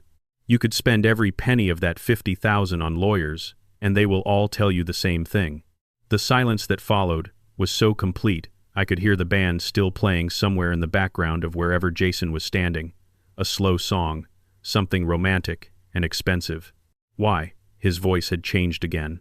The panic had drained out of it, replaced by something quieter and more devastated. I know what I did was wrong, okay? I know the timing was terrible. But this, Dad, this is everything. This is our entire future. Why would you do this to your own son? And there it was, the question I'd been waiting for and dreading simultaneously. Because you stopped being my son, I said quietly, somewhere along the way. And I didn't notice until it was too late to do anything but protect what your mother and I built from the people who were waiting to strip it. I heard him make a sound I couldn't categorize. There's a compliance investigation at Meridian Wealth Partners, I said. A Daniel Reeves called me looking for you. I think you know what that's about. Dead silence. I also know about the $31,000 from our joint account, I said. Virginia pulled the transaction history. 47 withdrawals over 31 months, structured carefully. Never more than 1,200 at a time. More silence. But a different quality of it now. The silence of someone who has just realized the ground they were standing on was never as solid as they believed. Dad, I'm not reporting it, I said. That's not what this is about. The account is closed. The money is accounted for. And I've chosen to consider it a debt you'll carry in your conscience rather than a criminal matter. I paused, but I need you to understand that I knew. I knew more than you thought. I've known for longer than you realize. Another long silence. I need you to go, I said. Handle whatever's happening at your reception. Call Reeves on Monday. Figure out your situation with Ashley's family. And Jason, I stopped. Get some sleep tonight. Tomorrow is going to be a hard day.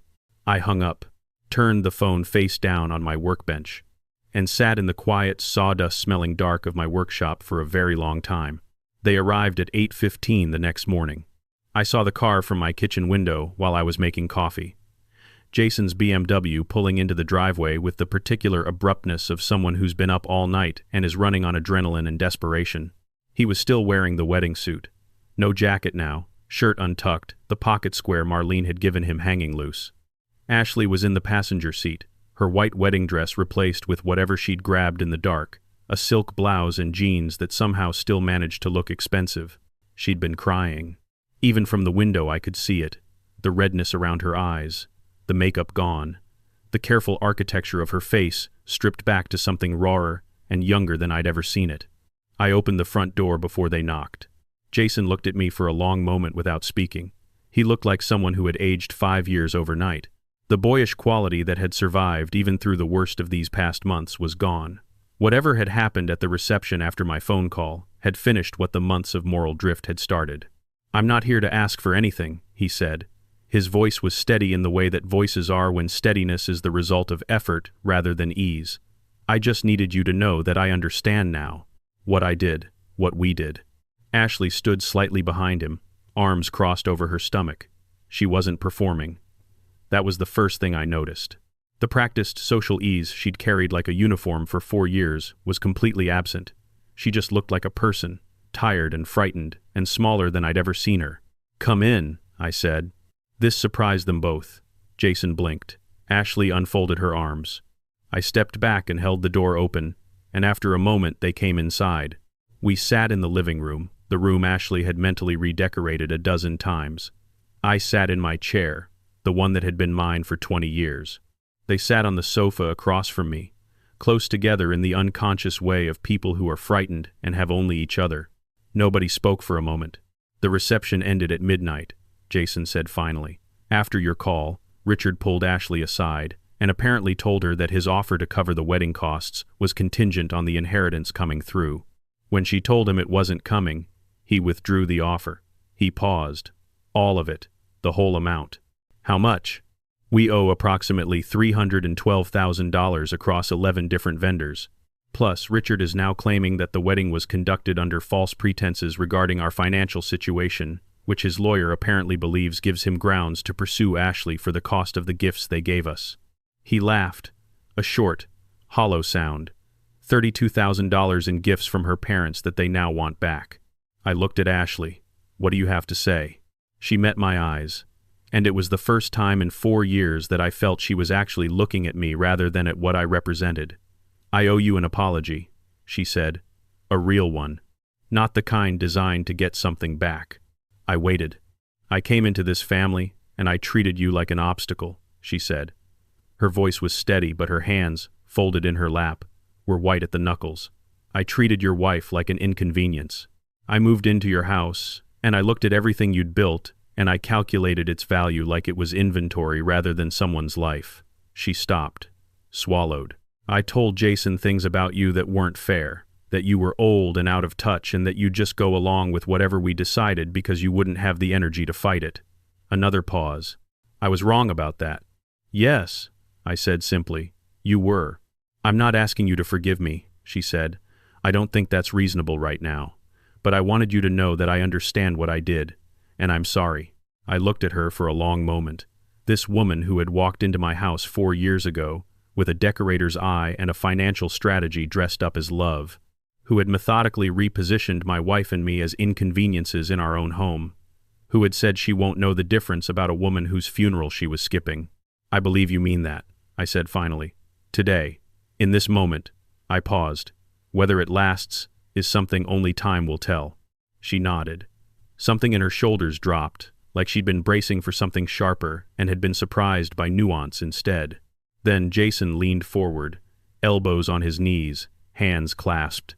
"Dad, I need to tell you something. About the money, the joint account." "You don't have to."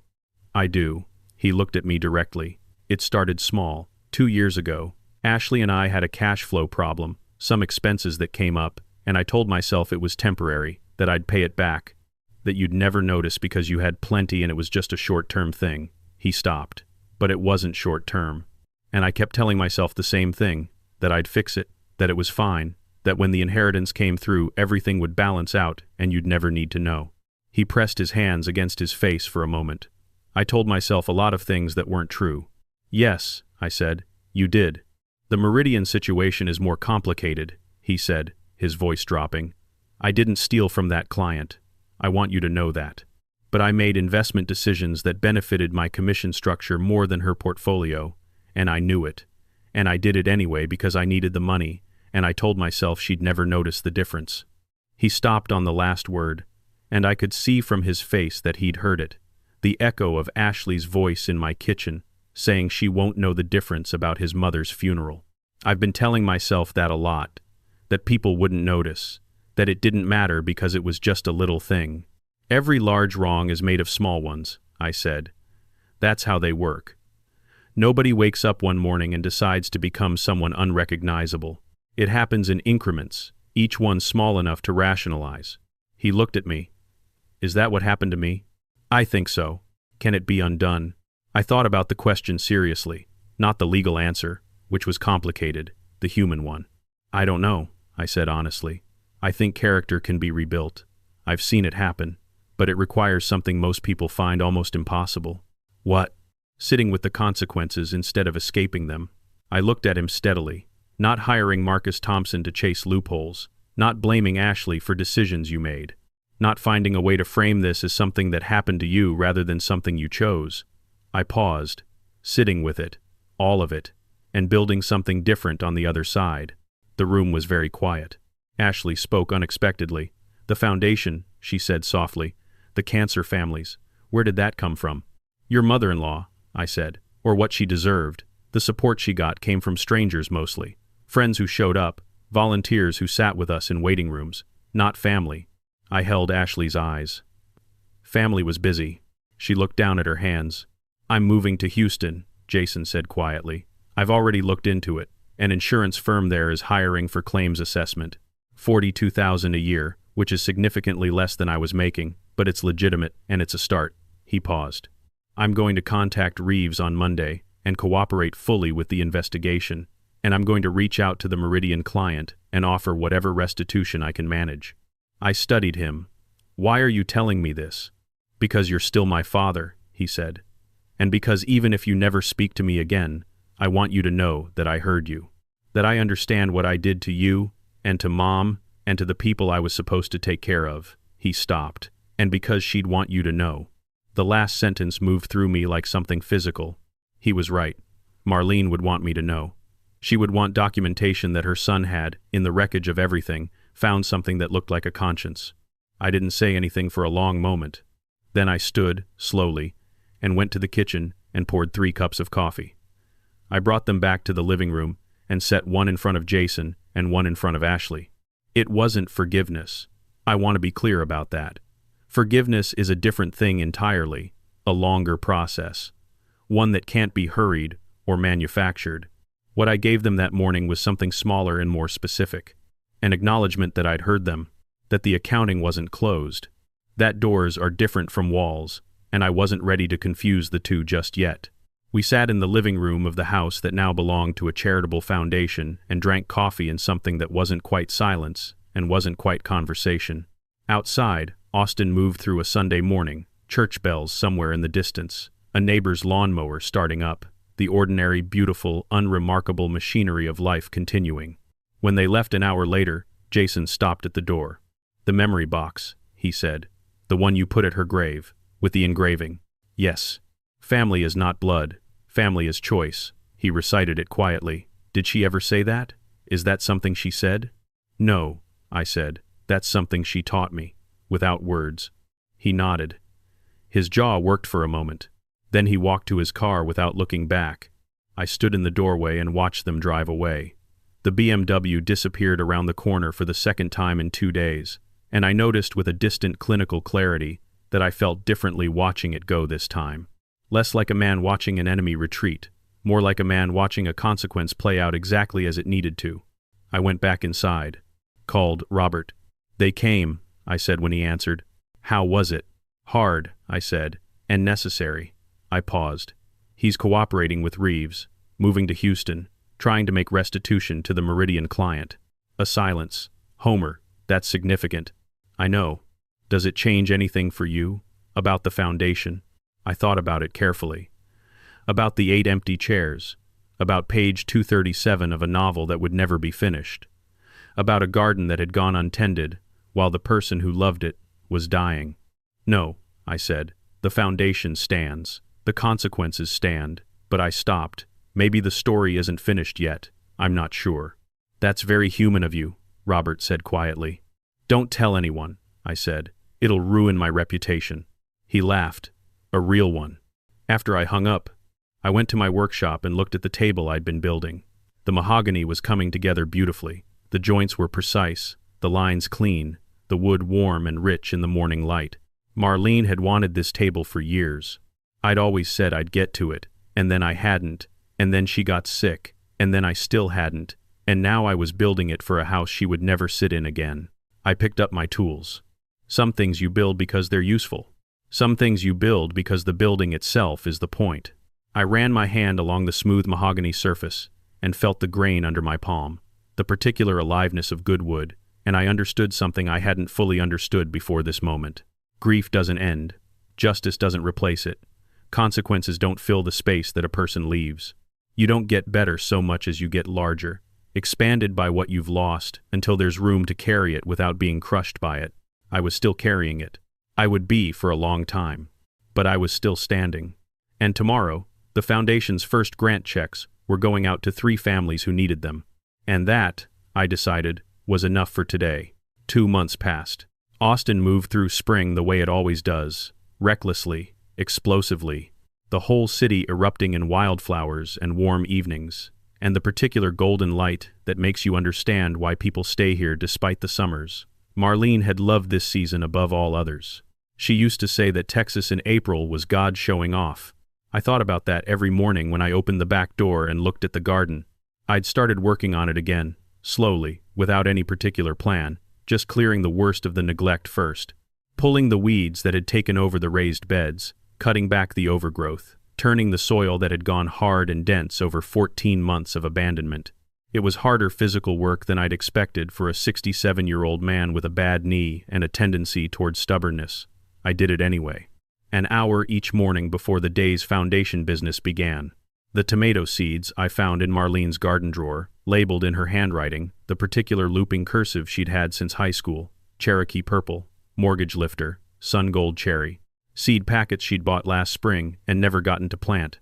I planted them the second week of April in the raised bed she'd always used for tomatoes, pressing each one into soil. I'd turned and amended the way she'd taught me, not deep enough to bury, just enough to anchor. I didn't know if I was doing it correctly. I'd always been the observer in that garden, never the gardener. But I figured seeds were forgiving of beginners if you gave them what they needed and got out of the way. I thought that was probably true of a lot of things.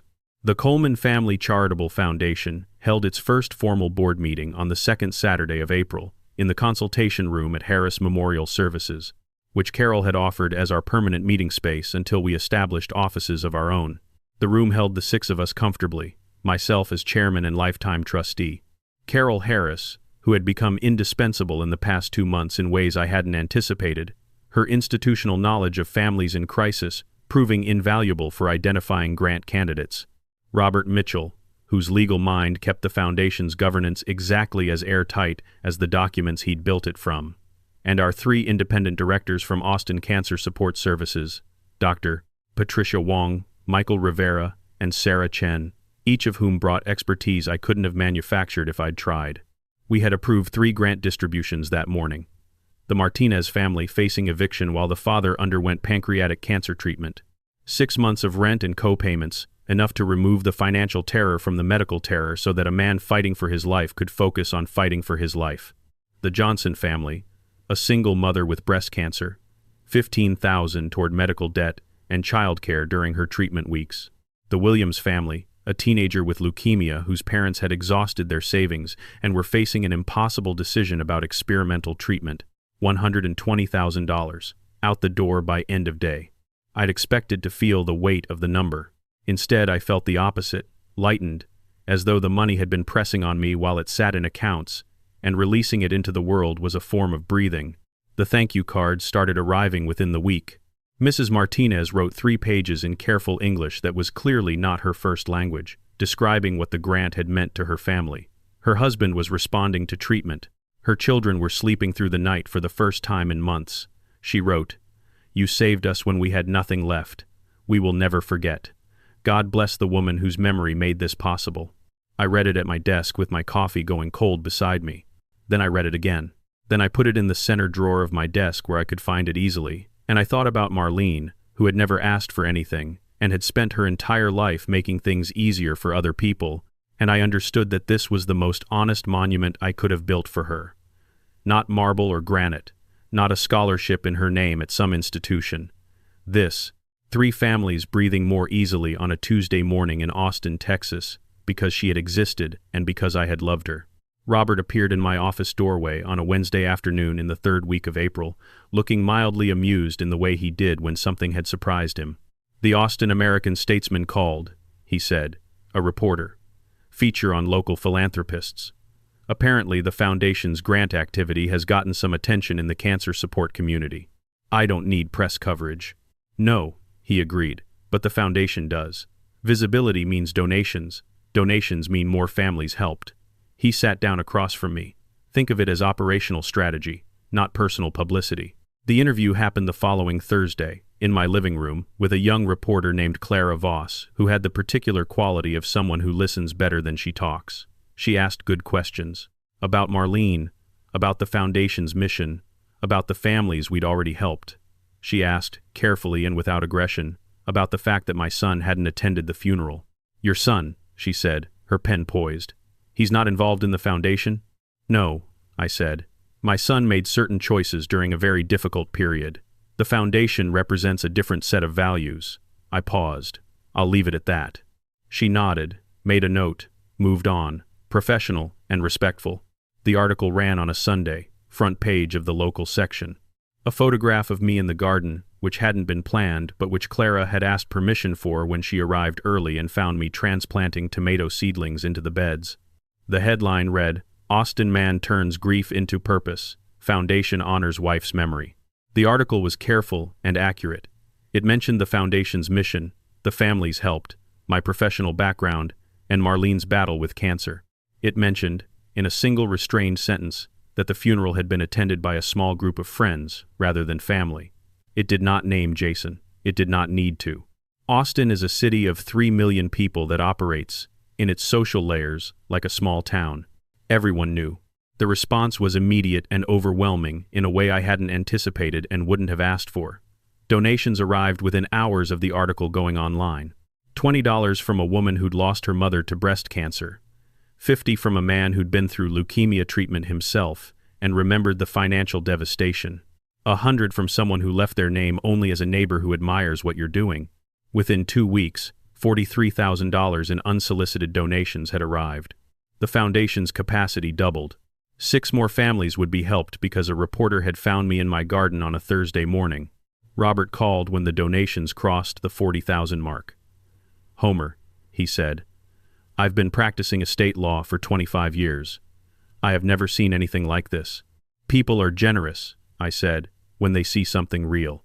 "Speaking of which," he said, his tone shifting slightly, "Jason called me." I set down my coffee cup. "When?" "Yesterday. He wanted to know if there was any legal avenue to contribute to the foundation. Not to reclaim assets. He was very clear about that. He asked if an outside party could make a donation." I was quiet for a moment. "What did you tell him?" "I told him the foundation accepts donations from all sources, and that his personal contribution would be handled exactly like any other donors. No special acknowledgement, no influence over governance." Robert paused. He said he'd think about it. I looked out the window at the garden, where the tomato seedlings Marlene had bought and never planted were growing with a stubborn, vigorous determination that seemed almost personal. "All right," I said. The letter arrived on a Friday morning in early May, handwritten on plain paper in the careful, slightly cramped penmanship of someone who'd been taught cursive in elementary school and had been using it less than they should. "Dad, I'm not writing because I expect anything. I know what I did and I know what I lost, and I know those two things are connected in a way I can't argue my way out of, so I'm not going to try. I've been in Houston for 3 weeks.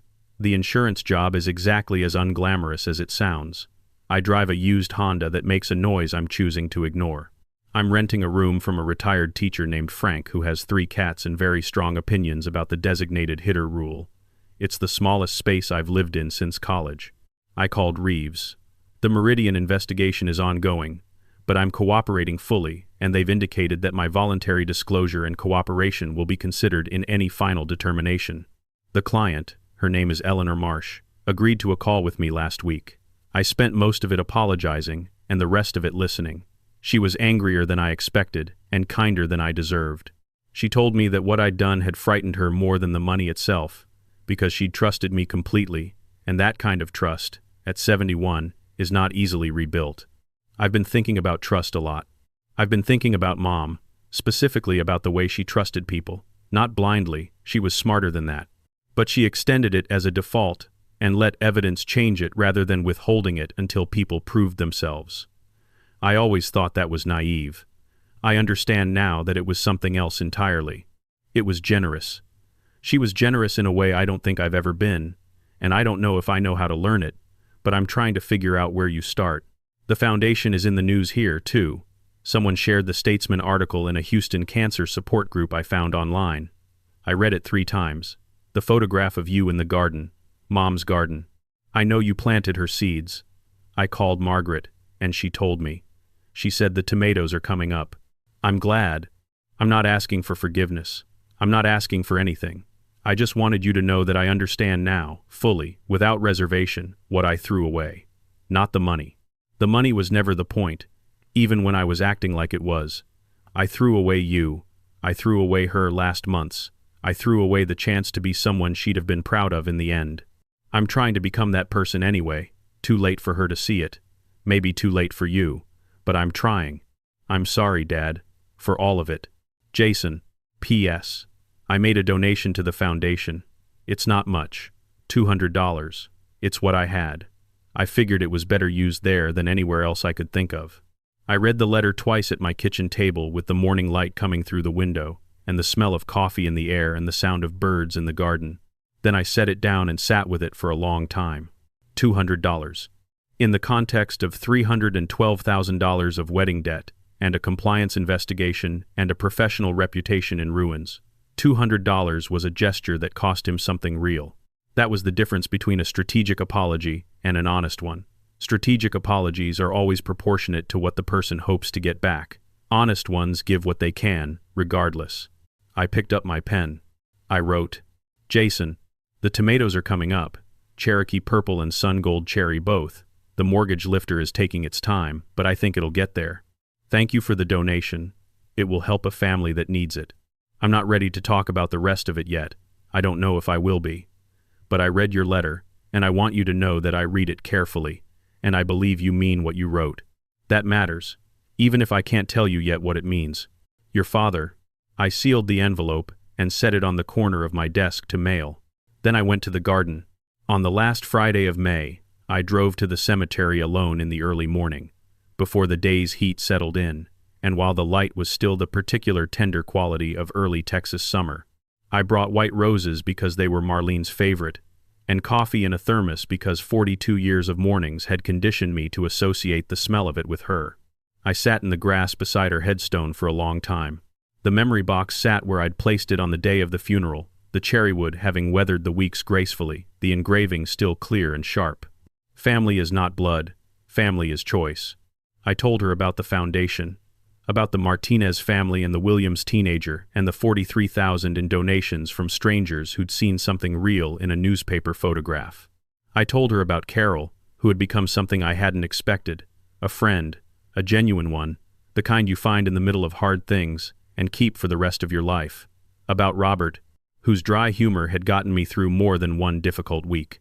About Virginia, who had sent a handwritten note when the Statesman article ran that said simply, "Well done, Homer. Well done." I told her about the garden, about her seeds coming up stubborn and bright in the beds she'd built. I told her about Jason's letter. I sat with that one for a while, in the quiet of the cemetery, with the birds doing their morning work in the trees overhead. I don't know what happens next, I told her. With him, I don't know if there's a version of this story where we find our way back to something. I'm not going to pretend I know. I paused. But I think I believe him, that he's trying. And I think you'd want me to leave that door open, even if I'm not ready to walk through it yet. The breeze moved through the cemetery grass. You were always braver about people than I was, I said. You always thought they could be better than they were currently being. I used to think that was optimism. I understand now it was faith. Informed, clear-eyed faith. The kind that doesn't require proof before it extends itself. I poured coffee from the thermos, held the cup for a moment, then set it beside the memory box. I'm learning, I said, slowly. It turns out 67 isn't too old to learn things. That's one of the surprises. I stayed until the sun was fully up and the cemetery had warmed into the gentle morning. Then I drove home. Carol and Robert came for dinner that evening. This had become a quiet habit over the past weeks, unplanned at first and then gradually expected. They'd bring something. Carol always bread from the bakery on South Lamar. Robert always wine with the particular seriousness of a man who considers wine selection a professional responsibility. I'd cook, because cooking was something I'd always been better at than I'd let on when Marlene was alive to do it with more joy. We sat at the mahogany table I'd built and finished in the workshop, the one Marlene had wanted for years. It fit the dining room perfectly, the proportions exactly right, the color warm against the walls. The first time Carol had seen it, she'd stood in the doorway and been quiet for a moment before saying, "Homer, that's beautiful." I'd said thank you, and not mentioned that I'd cried alone in the workshop the evening I put it in place, running my hands along the surface and thinking about all the dinners we'd never eat at it. That was the thing about grief. It didn't go away. It changed shape. It moved from the suffocating, immediate weight of the early weeks into something more manageable and intermittent, arriving now in moments rather than continuously, catching you off guard at a dinner table or in a garden or in the middle of a perfectly ordinary Tuesday. You learned to carry it differently. That was all. We ate and talked about the Foundation's next grant cycle, about Carol's daughter who was finishing nursing school in San Antonio, about Robert's plan to take a proper vacation for the first time in 4 years. Ordinary conversation around a table I'd built in memory of a woman who would have loved every minute of it. After dinner, Carol refilled her wine glass and looked at me across the table with the particular directness she'd developed over the past months. The directness of someone who'd earned the right to say things plainly. "How are you?" she said. "Really?" "Really?" I thought about it. Better than I was. Not as well as I will be. I paused. Somewhere in the middle, moving in the right direction. "That's honest," Robert said. "I've been practicing." Carol smiled. "The garden looks incredible, by the way. I drove past on my way here and I could see the tomatoes from the street." "Marlene's seeds," I said. "She bought them last spring and never got to plant them." "She'd be pleased," Carol said simply. "Yes," I said. "She would." We sat with that for a moment. The three of us, in the comfortable quiet of people who'd been through something hard together and had come out the other side, changed, but not broken. Outside, Austin moved through a warm Friday evening. Somewhere in the city, lives were happening. Families were navigating impossible situations with whatever resources they had. Children were worrying about parents, and parents were worrying about bills, and somewhere in a hospital, a person was fighting for more time and hoping someone would help carry the weight. The Foundation would help. That was the point. That was the whole point. And in Houston, in a rented room with 3 cats and a man named Frank and a used Honda that made a concerning noise, a 34-year-old man who was my son was trying, in the quiet, unglamorous daily way that character is actually rebuilt, to become someone different from who he'd been. I didn't know yet if we'd find our way back to each other. I genuinely didn't know. Some damage is too structural to fully repair, and I was done pretending otherwise for the sake of comfort. But I had planted seeds in ground I'd thought was too far gone to grow anything. And they were coming up. That was something. That was, I was learning, how most things worth having actually begin. Not in grand gestures, or dramatic reversals, or the satisfying cinematic moment when justice lands exactly where it should, but in small, stubborn, daily choices. The decision to plant rather than pave, to leave a door rather than build a wall, to turn grief into something that feeds people rather than just consuming you. I raised my wine glass. Carol and Robert raised theirs. We didn't say anything. There wasn't anything that needed saying. We drank to the woman who'd taught me all of this without ever once calling it a lesson. And outside, in the garden she'd loved, in the beds she'd built with her own hands, the tomatoes she'd chosen but never planted, were growing in the warm Texas evening, with the particular stubborn grace of things that refuse to stay buried. Cherokee purple, mortgage lifter, sun gold cherry. Coming up,